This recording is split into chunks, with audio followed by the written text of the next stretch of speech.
The internet is full of stories about token maxing and how much money people are burning on AI tokens. The majority of posts I see are from engineers who work for companies that pay their OpenAI or Anthropic bills. You don't think too much about the cost when you're not spending it. But when you're a founder or solo developer like me running apps, trying to grow user adoption and footing the bill until you break even, token optimization is a really big deal. Now I'm going to show you some prompt engineering tips to instantly optimize your Claude Code skills. I use these same tips to reduce the Postman plugin that I maintain by up to 67%.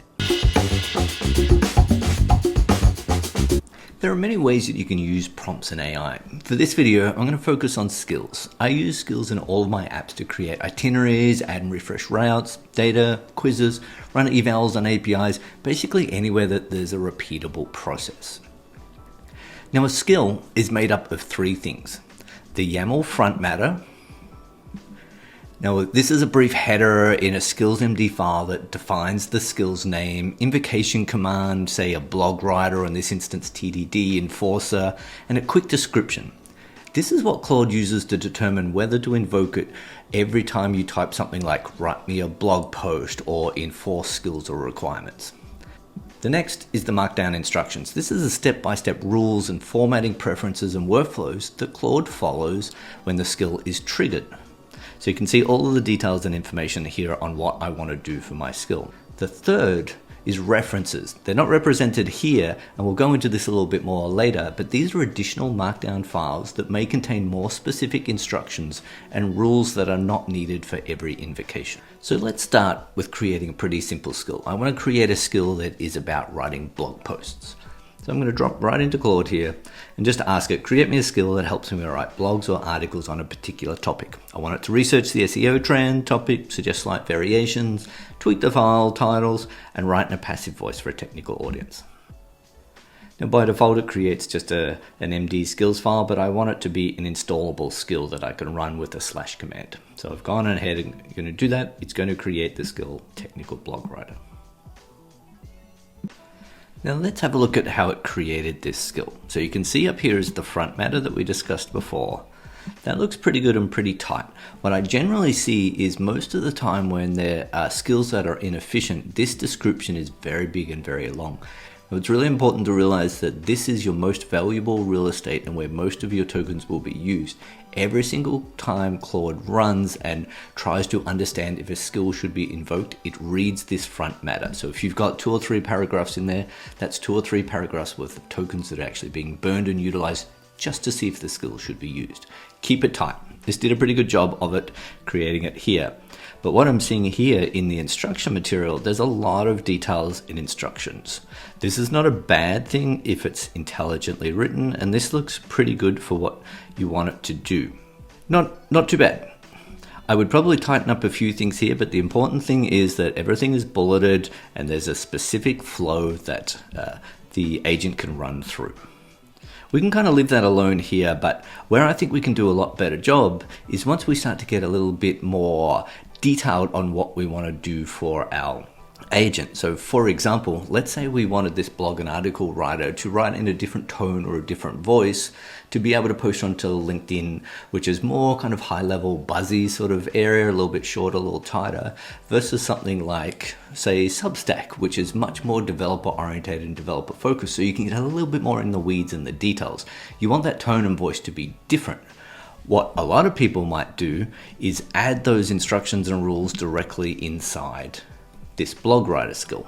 So for example, I could say audience, create a bullet that says if I'm writing for LinkedIn, I want it to be shorter, tighter, and a little bit buzzier. So less of a technical how-to, but more of a technical overview. Then add another bullet that is for Substack. When you're writing for Substack, make sure that you go a little bit more into technical details in your writing for developer audience. You can write longer and explain with more technical examples. So that looks pretty good.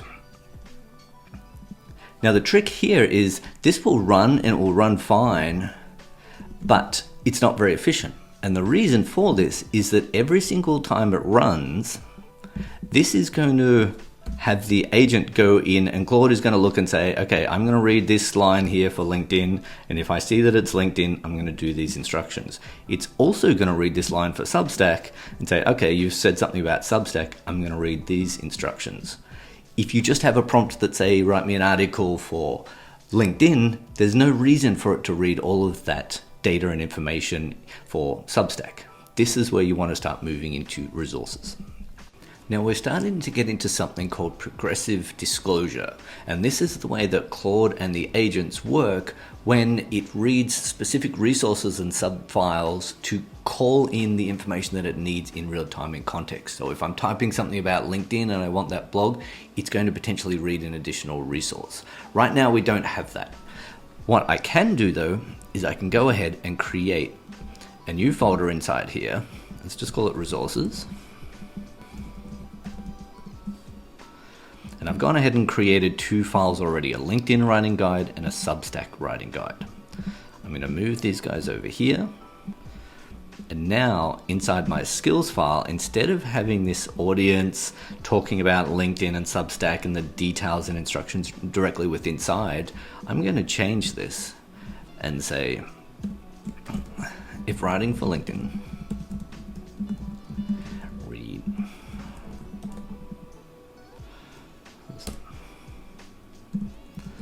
writing for Substack, read resources.